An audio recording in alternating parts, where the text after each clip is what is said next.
Hi hello అందరికీ.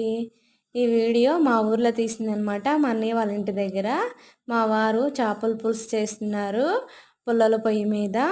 ఇక్కడ పచ్చిమిరపకాయలు, కరివేపాకు, కొత్తిమీర, ఆవాలు, మెంతులు, ఈ టమాటోస్ వేసి చేస్తున్నారనమాట. ఈ వీడియో అయితే నేను ఫుల్గా తీయలేదు, ఎందుకంటే అప్పటికే టైం 12:30 అయిపోయింది. మంచి ఎండ కొడుతుంది, అందుకనే నేను తీయలేదు. ఇక్కడ మా వదిన చూడండి, టమాటాలు వేసి గ్యాస్ మీద కలిపినట్టే కలుపుతుంది అనమాట స్లోగా.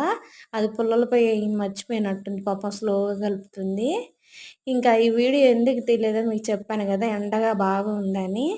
ఇంకా ఆ రోజు అది అయిపోయేసరికి 3:30 అలాగ అయిపోయింది. మధ్యాహ్నం తినేసాము, అప్పటికే సగం కూర తినేసాము.